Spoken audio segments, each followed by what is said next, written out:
So it's interesting, you had the foreign name, but it's actually a Filipino, a wholly created Filipino brand. But let me take a step back, because you said that, you know, that's not your first business. You had a catering enterprise before that, which failed. But, you know, we're talking about, that's not such a bad thing, because you can learn something. What did you get out of it? And tell us about that business. How long did it run? And then maybe how it failed and what you learned from it. I think the main lesson from me, which I carry up to now, is, you know, going into business for the right reasons. Okay. And also, that's why I think the advocacy of the Resto Coach was born out of that lesson also, that you have to go into business prepared.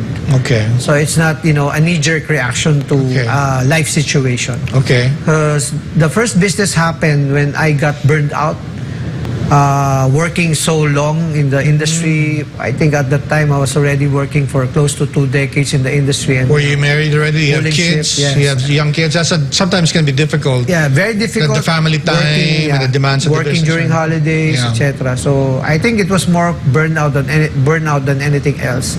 And I went into the business not really prepared to go into that business.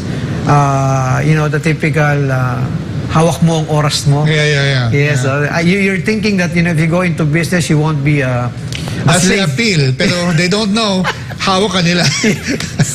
Now, you know, and thinking of it now, mas masaya ako ngayon because right now I don't even think of time, because I went into business and entrepreneurship with the right purpose and reason. I think I have a framework from purpose, vision, strategy. It's all more organized now, learning from my first foray into business, and I failed terribly. So what's a big lesson you think that you know helps you now with your present business?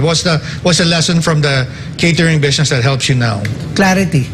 Okay. I think you know, I'm sharing with a lot of people now, my you know, my colleagues, my employees, my even business partners and franchise partners, that I subscribe to a framework which I developed with, you know, with the help of a lot of co-workers before. It's what I call purpose to results. Okay. So it's, you know, clarifying your purpose, your vision for the business, your strategy, your plans. Sure. Brand, business, people plan, it needs to be complete. And then the systems. Okay. Before you go into action and expect results. So it's having the discipline to go through that 5 processes and, you know, clarifying it, writing it down. If, you know, if you're more of a techie person, putting it into the laptop, but it's something visual for you to validate every decision that you make. Is it aligned with the purpose or my why? Yeah. Is it in the right direction, or my where? Where am I going? It's the vision, right? And then strategy. But did I hear you right that you had other friends? Did they also go into Buffalo Swings and things with you, or did you get help maybe from them or from your wife, or how did it go, or did you just all yourself? We were 4 co-founders of Buffalo. Were you friends or friends and all from the industry, former colleagues, former. Now that's something interesting, because I'm often told that never go into business with your friends, because sometimes that can, you know, the business can ruin the friendship. But how do you balance that for you? I think we were more professional colleagues than friends. I see. So that helped. Yeah, because we all came from the American casual dining industry. Okay. And we had the same context. But I think that's one lesson also, that sometimes if you go into business with people who have the same skill set, it would be redundant. I see. Good for us that you need something complementary. Yes. Okay. So for us, it's good that, you know, we had personalities which we understood each other, maybe from the significant time that we spent with each other, and we assigned roles. I see. Even from the beginning in 2009, everyone knew that what their role is going to be. Another lesson that is valuable is that do not accept partners who are just, who don't bring value to the table aside from money. If it's just money that they bring in, it's just money that they will expect from the business. So they need to put in other forms of skin in the game aside from capital. Right. How do you deal with the bureaucracy? Because I hear that that's something, or that's a challenge that also aspiring entrepreneurs also discover that they have to deal with. Sometimes they don't anticipate the number of forms, the permits, and the difficulties in securing those in maybe just getting the business started. Yes. What was your experience, and what can you maybe share with others? From the time that we started in 2009 up to now, it has improved a lot. Okay. With the LGUs putting emphasis on Okay. efficiency and different LGUs. Okay. Even the BIR, Okay. I would say it has improved a lot in terms of maybe the computerization of it, the digital, tools. But it's still a challenge, and I think those who want to go into the business should bear in mind that it's always beneficial to go into the business the right way. Right. Is that important? Maybe to pick a location in an LGU that has like a one-stop shop, or it doesn't really matter. I mean, is there a danger in going to a city that it takes much longer to get the permit, say, compared to, say, something like Quezon City has a good reputation and in the speed that it processes those permits? Well, is that a factor? yeah, it's part of the consideration, especially Okay. if you have number of restaurants already. Yeah. Aside from, of course, the location being prime and being attracted to, Right. How easy it is to deal with the local government? you have to consider the taxes, the tax rates, Yeah.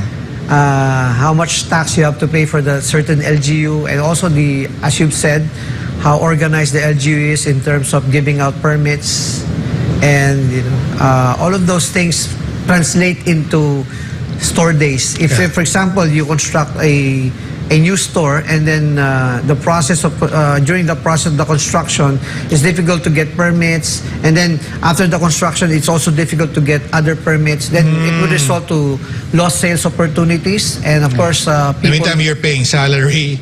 You probably have some inventory already. And if you're not really diligent, you might even start paying rent. If you're not paying attention to the commencement rate of the lease. So Wow. all of these things you have to consider. Wow. So, are there, let's not mention the cities that are difficult to do business in. Are there cities that do it better than others because you have, almost 30 stores now, you said? And you've done business in the region, as, from your previous working experience. Are there cities that do it better than others that you would consider doing business first over other cities? Well, from our experience, I think citing a few would be Mandaluyong, Pasig. That's why our home office is also in Mandaluyong. And I would say this because of the number of businesses that they deal with. Valenzuela is known to be, So these are the more efficient, fast business-friendly. issuing permits. I see. Interesting. To name a few, yeah. Is there something else a government could do, maybe national level or maybe the local level, that would be helpful to people like you? Or when you're thinking back, it would have been nice to have this support or this policy or this program from government that would have been. Is there something that can be done that our government officials should look at so they encourage more entrepreneurs like you? Yeah, I think my personal bias would be, number one, to start with the grassroots, meaning education. Okay. Because even if you want to help entrepreneurs and if they're not equipped, Okay. the help would just go to waste.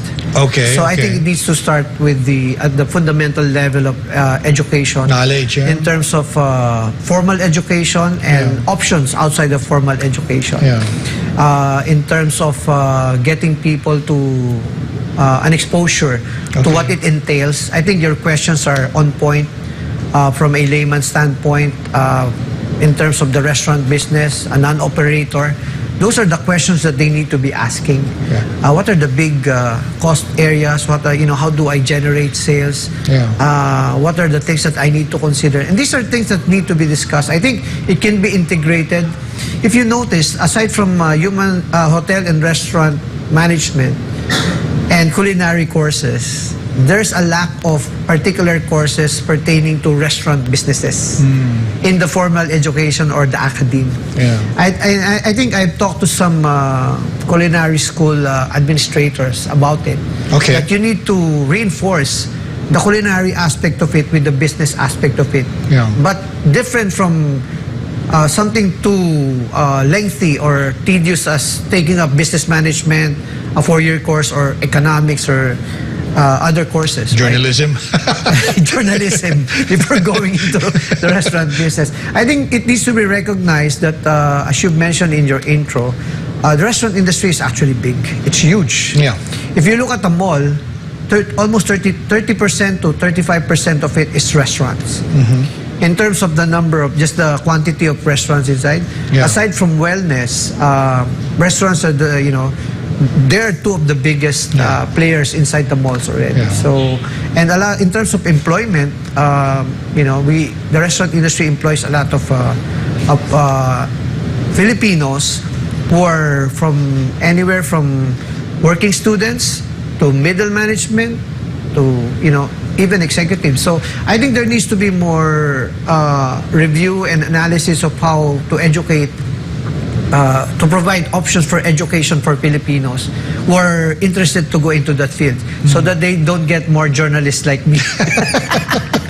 Now, what are the opportunities that you see in trying to export your brand abroad? Is it the number of Filipinos working abroad, or is it like you're confident about your system and you can compare it with what you saw in your professional experience that it can compete, or is it something else? What's pushing you to consider that possibility of going out? I think you provided the answer already. It's a system. Okay. It's a system that can adapt to the different realities of different That's countries. the opposite of what I would think, but that's very interesting, because I would think Filipino market, but you're looking beyond that apparently. The reality is, if you just focus on the Filipino market, You're not going to survive.